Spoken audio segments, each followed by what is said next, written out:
अग्निपथ योजना इस देश के नौजवानों को अग्नि में झोंकने की योजना है। इसमें से 25% लोगों को, साहब 25% नहीं, अप टू 25%, ध्यान रखिएगा, यह है सेल्समैन मेगा बम्पर ऑफर की मानसिकता। अप टू 25% क्या होता है? मतलब 25% की भी गारंटी नहीं है। को पता है कि आर्मी में कौन लोग जाते हैं। गृह मंत्री का बेटा आर्मी में नहीं जाएगा, वो बीसीसीआई का सेक्रेटरी बनेगा। हमको पता है कि वहां पे सेवा करने वाले कौन लोग होते हैं, गरीब किसान मजदूर के बच्चे होते हैं। कोई नेता का बाल बच्चा आर्मी में नहीं जाता है। ये जो बच्चे हैं ये उस उम्मीद में अपने गांव में रह रहे हैं, दौड़ रहे हैं, जाड़ा गर्मी बरसात, सड़कों पे, मैदानों में, रेत पे, कि इनको किसी दिन सेना में सेवा देने का मौका मिलेगा। ये मौका इनसे जब छीना जा रहा है तो इनका सब्र टूट गया है। और आप सबके चैनल पे भी मैं यही देख रहा हूं कि सब लोग यही कह रहे हैं कि सबसे ज्यादा हिंसा बिहार में भड़क रही है। मैं इस बिंदु पे आपसे कुछ बात करना चाहता हूं। पहली बात तो ये कि हम लोग मार्केटिंग नहीं करना जानते हैं। हमको लगता है कि सेना का, देश के सर्वोच्च सम्मान का, ये मार्केटिंग करने का चीज़ नहीं है। लेकिन आप एक एक मंत्रियों का बयान सुन करके देख लीजिए। जो लोग अग्निपथ योजना का फायदा गिना रहे हैं, ऐसा लग रहा है कि कोई चीज़ वो बेचने की कोशिश कर रहे हैं। जैसे सेल्समैन की भाषा होती है ना, वाह मेगा बम्पर ऑफर चल रहा है, आपको 20 लाख रुपया भी मिल जाएगा, 4 साल में आप रिटायर भी हो जाएंगे, फिर आपको रिजर्वेशन भी मिल जाएगा। इस भाषा की मानसिकता को समझने का प्रयास कीजिए। ऐसा लगता है कि रेलवे स्टेशन के बाहर कोई चूहा मारने की दवा बेच रहा हो। साहब आप मंत्री हैं, आप सबसे पहले देश की जनता को यह बताइए कि इस योजना की जरूरत क्या है।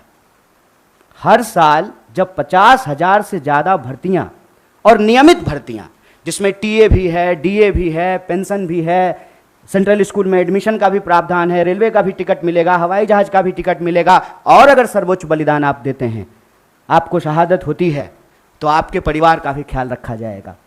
इन तमाम बातों को छोड़ करके मंत्री कह रहे हैं कि आपको 20 लाख रुपया मिल जाएगा इस उम्र में। ये वही भाषा नहीं है कि प्रधानमंत्री जी बोले थे कि काला धन वापस आ जाएगा तो आपके खाते में 15 लाख रुपया मिल जाएगा। मिल गया क्या 15 लाख रुपया? जिस खाते में 15 लाख रुपया मिलने वाला था ना, उसी खाते में 20 लाख रुपया भी मिलेगा। इस मानसिकता को समझने की जरूरत है, और इसीलिए हम लोग इस योजना की जरूरत पे सवाल उठा रहे हैं। जब देश में एक नियमित भर्ती प्रक्रिया है, 2014 में देश बना है, उससे पहले क्या आर्मी में लोग बहाल नहीं होते थे? क्या हमारे पास जो एक प्रक्रिया नहीं थी, उस प्रक्रिया को खत्म करने का कारण क्या है? तब सरकार के कुछ दावे बताए जा रहे हैं। दावा क्या है? दावा यह है कि हम चाहते हैं कि हमारे देश के नौजवानों को रोजगार मिले। ये तो आप चाह रहे हैं, ये आप वादा भी कर चुके हैं कि हर साल आप 2 करोड़ नौकरी देंगे। उस 2 करोड़ नौकरी को छोड़ करके पीएमओ ने अभी ट्वीट किया कि हम 10 लाख रोजगार देंगे। साहब अगर आप रोजगार देने के लिए सीरियस होते, 28 लाख पोस्ट जो हैं वो सिर्फ सेंट्रल गवर्नमेंट में रिक्त पड़ा हुआ है, और आप स्टेट गवर्नमेंट में जाकर के देख लीजिए, भर्तियां नहीं की जा रही है। हकीकत क्या है? हकीकत यह है कि ये असली बात देश की जनता से छुपाना चाहते हैं। असली बात क्या है? आप सब लोगों को याद है कि जब नोटबंदी की गई तो यह दावा किया गया कि इसके बाद नक्सलवाद समाप्त हो जाएगा, आतंकवाद समाप्त हो जाएगा। कल ही जो है एक सब इंस्पेक्टर की फिर से टारगेटिंग किलिंग की गई है। नक्सलवाद की घटनाएं हो रही हैं, आतंकवादी घटनाएं लगातार हो रही हैं। अगर नोटबंदी करने के बाद आतंकवाद समाप्त हो जाता तो पुलवामा की घटना कौन करके गया है? कैसे पुलवामा की घटना हुई है? तो ये दावा करते हैं। जब उस दावे का आप पड़ताल करेंगे तो आपके ऊपर ही आरोप लगाना शुरू कर देंगे। एक व्हाट्सएप मैसेज घूम रहा है जिसमें कहा जा रहा है कि जिस भी योजना का कांग्रेस विरोध कर रही हो, ऐसा आप मान लीजिए कि वो योजना सही है। कांग्रेस के विरोध करने से आप चलते हैं? आप सत्ता में बैठे हुए मोदी जी, आपके ऊपर देश की जनता ने भरोसा किया है। विपक्ष के भड़काने से लोग भड़क जाते, विपक्ष की कही हुई बात लोग मान लेते, तो प्रधानमंत्री मोदी जी होते। इस देश के लोगों ने मोदी जी के ऊपर भरोसा किया, और मैं याद दिलाना चाहता हूं कि ये वही नौजवान हैं। ये उस वक्त हिंसा नहीं किए जब इनके माँ बाप हजारों किलोमीटर पैदल चल करके अपने घर गए। ये वही नौजवान हैं, ये तब भी हिंसा नहीं किए जब उनके परिवार को ऑक्सीजन नहीं मिल रहा था और वो तरप तरप करके जान दे रहे थे। ये तब भी हिंसा नहीं किए जब आपने हर साल 2 करोड़ नौकरी नहीं दी। मैं देश की सरकार से, भारतीय राष्ट्रीय कांग्रेस की तरफ से यह अपील करना चाहता हूं कि ये कोना कोना कौन कोना सोतली पुतो कोना खेलना बंद कीजिए। आप हकीकत में बताइए कि रियलिटी क्या है। क्या आपने विपक्ष को पूछा? आपने विपक्ष को पूछा कि हम कोई योजना ला रहे हैं? आपने कोई पार्लियामेंट्री कमेटी की मीटिंग की? या आपने नौजवानों को पूछा कि हम आपका भलाई करना चाहते हैं किसानों की तरह, और नौजवान कहते हैं कि हमको ये भलाई नहीं चाहिए? इस मनोदशा को समझिए साहब। हम ऐसे गांव से आते हैं, ऐसे इलाके से आते हैं, कोई ऐसा साल नहीं गुजरता है साहब कि हमारे इलाके में कोई शहादत ना हुई हो। हमारे इलाके में लोगों के पास महज नौकरी नहीं है सेना, हम जानते हैं इस बात को। जब किसी परिवार में किसी बच्चे को सेना की नौकरी मिलती है, पूरे इलाके में उनका सम्मान होता है। और दुख के साथ साथ जब एक पार्थिव शरीर गांव आता है, आंखों में आंसू होने के बावजूद उस इलाके का सीना गर्व से चौड़ा हो जाता है कि हमारे बच्चे ने जो है देश के लिए सर्वोच्च सम्मान दिया है। सेना का सवाल देश की सुरक्षा का सवाल है, आप इसको मजाक मत बनाइए। और एक बात हमारे साथी भी कह रहे हैं, आप तमाम मीडिया लोग भी इसको बोल रहे हैं कि उसमें से 25% लोगों को, साहब 25% नहीं, अप टू 25%, ध्यान रखिएगा। यह है सेल्समैन मेगा बम्पर ऑफर की मानसिकता। अप टू 25% क्या होता है? मतलब 25% की भी गारंटी नहीं है।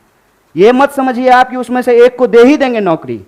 बहुत चालाकी से टर्म्स एंड कंडीशन लिख दिया है, अप टू 25%। और इसमें यह कितना गंभीर है, इस गंभीरता का आप अंदाजा लगाइए कि अभी आए हुए 3 दिन हुए हैं घोषणा किए हुए, 2 मेजर अमेंडमेंट हो चुका है, और जो फायदा गिनाए जा रहे हैं वो फायदा तो पहले से है। सेना में, आर्म फोर्सेस में, पैरामिलिट्री में भर्ती होने की मैक्सिमम आयु 25 वर्ष है। 25 वर्ष से ज्यादा में तो आप बहाल ही नहीं हो सकते हैं। उसके बाद अलग अलग रैंक पे आप कितना समय तक सेवा देंगे वो पहले से निर्धारित है। और जो लोग आर्मी की नौकरी समाप्त करके, सेवा समाप्त करके आते हैं, उनको अन्य जगहों पे सुविधाएं दी जाती है। भूतपूर्व सैनिकों को सुविधाएं दी जाती है, भूतपूर्व सैनिकों के परिवारों को सुविधाएं दी जाती है। और आप में से बहुत सारे लोग, मैं बहुत साधारण बात करता हूं, मुझे लंबी चौड़ी बात करनी नहीं आती है, क्योंकि कहते हैं जाके पैर न फटे विवाई, वो का जाने पीड़ पड़ाई। हमको पता है कि आर्मी में कौन लोग जाते हैं। गृह मंत्री का बेटा आर्मी में नहीं जाएगा, वो बीसीसीआई का सेक्रेटरी बनेगा। हमको पता है कि वहां पे सेवा करने वाले कौन लोग होते हैं, गरीब किसान मजदूर के बच्चे होते हैं। कोई नेता का बाल बच्चा आर्मी में नहीं जाता है। जाता है, प्रधानमंत्री भी जाते हैं फोटो खिंचवाने के लिए। फोटो खिंचवाने के लिए वर्दी पहनना एक बात होता है, देश की भक्ति के लिए, सर्वोच्च सम्मान के लिए वर्दी पहनना दूसरी बात होती है। दीपावली में जाकर के मिठाई बांट देंगे, उसके बाद आकर के अग्निपथ योजना ला करके देश की जवानों का दिवाला निकाल देंगे। अग्निपथ योजना इस देश के नौजवानों को अग्नि में झोंकने की योजना है। इस योजना को सरकार को तुरंत वापस लेना चाहिए। और ये जो लॉलीपॉप वाली भाषा है ना, इस लॉलीपॉप की भाषाओं को बंद करना चाहिए। और जहां तक बिहार में हिंसा का सवाल है, सीधा सा एक कारण समझ लीजिए, ये नौजवान ना किसी के द्वारा लाए गए हैं, ना किसी के द्वारा बुलाए गए हैं। आप तमाम प्रबुद्ध पत्रकार यहाँ बैठे हुए हैं, कोई ऑर्गेनाइज्ड आंदोलन होता है, उसका स्वरूप अलग होता है। हम लोग 3 दिन से नहीं डिटेन हो रहे हैं यहाँ पे, हमारा ऑफिस छावनी नहीं बना हुआ है। हम लोग आते हैं, पुलिस पकड़ करके हमको ले जाती है, कोई हिंसा नहीं होती है, कुछ भी नहीं होता है। उसमें हिंसा क्यों हुआ है? क्योंकि वहां नौजवानों का सब्र जो है पानी सर से ऊपर चला गया है।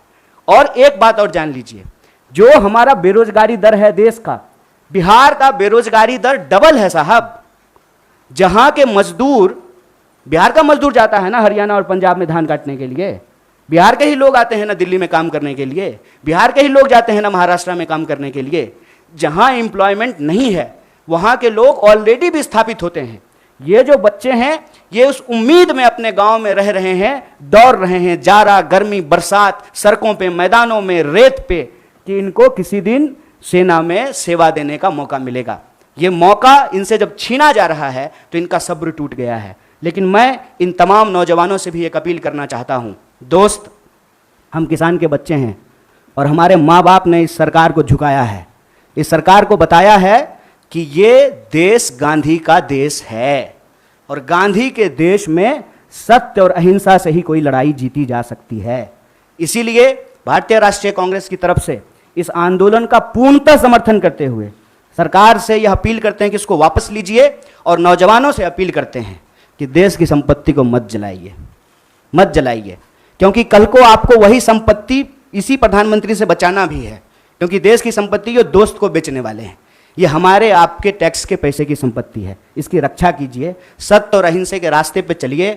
और किसानों ने 700 लोगों की शहादत देने के बाद 1 साल से ज़्यादा आंदोलन चलाया, शांतिपूर्ण तरीके से चलाया। तमाम तरह के आरोप लगाए गए, जैसे आज आपके आंदोलन को कहते हैं उपद्रवी, तोड़फोड़ करने वाले, हिंसा करने वाले।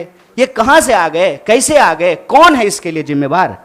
और विपक्ष के माथे पर मत खेलिए। विपक्ष की बात जनता अगर सुन रही होती तो आप देश के प्रधानमंत्री नहीं होते। इसलिए प्रधानमंत्री होने के चलते मैं आपसे अपील करता हूं कि इस योजना को आप वापस लीजिए। बहुत बहुत धन्यवाद। बहुत बहुत